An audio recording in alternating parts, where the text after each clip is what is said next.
जिक्र सूडान का, और सूडान का सत्य इस समय क्या है वो आपके सामने रखते हैं, लेकिन उसके पहले आपको बता देते हैं कि सूडान है कहां। दरअसल सूडान जो है वो नॉर्थ अफ्रीका का यानी कि उत्तरी अफ्रीका का सबसे बड़ा देश है। इस समय गृह युद्ध की आग में जल रहा है क्योंकि दो जनरल आमने सामने हैं, आर्मी जनरल और पैरामिलिट्री फोर्स का जनरल। दोनों जनरलों की ये एक तरीके से अभिमान की लड़ाई कह सकते हैं, क्योंकि इन्हीं दोनों जनरलों ने मिलकर सूडान में तख्ता पलट किया था। बाद में इन्हीं के बीच एक तरह का रिफ्ट सामने आया, विवाद सामने आया, और अब दोनों की ये स्वाभिमान की लड़ाई है, अभिमान की लड़ाई है। उसके चलते सूडान जल रहा है। न जाने कितने लोग मारे जा चुके हैं, बच्चे उसकी कीमत चुका रहे हैं, लेकिन जो भारतीय वहां फंसे हुए हैं उसको लेकर भारत बेहद संजीदा है। प्रधानमंत्री Narendra Modi high level meeting कर चुके हैं, विदेश मंत्री भी अंतर्राष्ट्रीय स्तर पर लोगों से मुलाकात कर रहे हैं और लोगों को वहां से निकालने की प्रक्रिया शुरू हो चुकी है।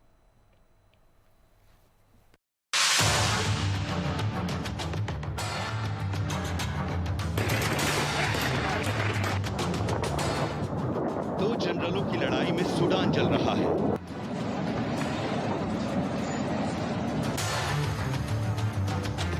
दस दिन से ज्यादा हो गए हैं और हालात बिगड़ते जा रहे हैं। सूडान में लगभग 2 हफ्ते से आर्मी और पैरामिलिट्री फोर्स में जंग चल रही है। इसका खामियाजा आम लोगों को भुगतना पड़ रहा है। इस गृह युद्ध की चपेट में कई देशों के नागरिक हैं जो अब भी सूडान के अलग अलग इलाकों में फंसे हैं। 10 दिन से चल रहे इस गृह युद्ध के बीच थोड़ी राहत की बात यह है कि सूडान सेना दूसरे देशों के नागरिकों की सुरक्षित निकासी के लिए तैयार हो गई है, जिसके बाद भारत सरकार ने ऑपरेशन कावेरी के जरिए वहां फंसे भारतीयों को बाहर निकालने का जिम्मा उठाया है।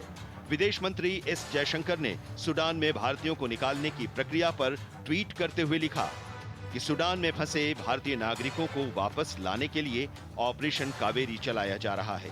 हमारे जहाज और विमान उन्हें वापस घर लाने के लिए तैयार हैं। लगभग 500 भारतीय पोर्ट सूडान पहुंच गए हैं, जबकि अन्य रास्ते में हैं। हम सूडान में अपने सभी भाइयों की सहायता करने के लिए प्रतिबद्ध हैं। सूत्रों के मुताबिक करीब 3000 भारतीय सूडान में फंसे हुए हैं। नमस्ते।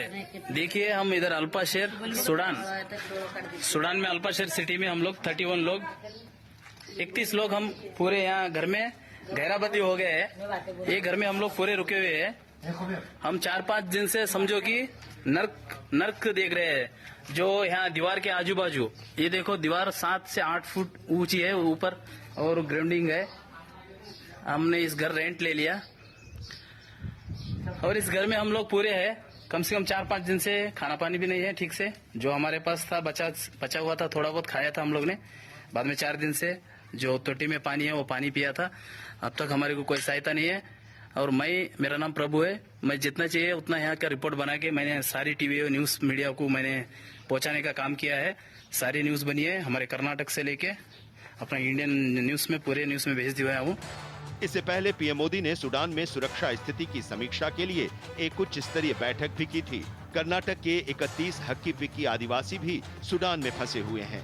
ये लोग अर्ध खानाबदोश आदिवासी समूह के हैं। सूडान में जब से हिंसा शुरू हुई है तब से इन लोगों तक खाने की ठीक से सप्लाई नहीं हो पा रही है। दावणगेरे में घर वालों ने सरकार से मदद की गुहार भी लगाई है।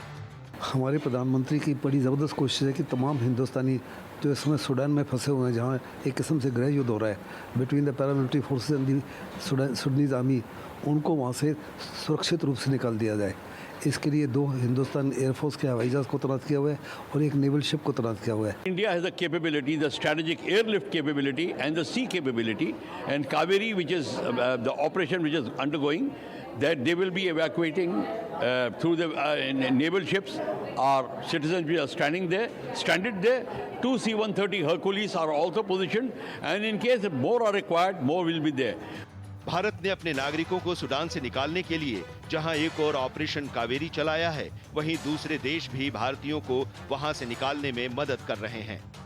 फ्रांस ने हिंसा प्रभावित सूडान से 27 दूसरे देशों के नागरिकों के साथ कुछ भारतीयों को भी निकाला है। सऊदी अरब ने भी 91 विदेशी नागरिकों को सूडान से बाहर निकाला है, जिनमें कई भारतीय नागरिक भी शामिल हैं। सूडानी सशस्त्र बलों और अर्धसैनिक रैपिड सपोर्ट फोर्स के बीच 15 अप्रैल से युद्ध जारी है। सूडान के स्वास्थ्य मंत्रालय के अनुसार हिंसा में 400 से ज्यादा लोगों की मौत हुई है और करीब 4000 लोग घायल हुए हैं। दोनों ओर से 24 घंटे के संघर्ष विराम पर सहमति बनी थी, लेकिन इसका पालन होता नजर नहीं आया। सूडान में अब भी जमकर गोलाबारी और बमबारी हो रही है। लगातार हो रहे धमाकों से राजधानी खार्तूम में दहशत का माहौल है। आसमान में धुएं का गुबार है। सूडान में गृह युद्ध खत्म होने के कोई संकेत दिखाई नहीं दे रहे हैं। हालात बिगड़ते जा रहे हैं। Bureau report, Bharat express.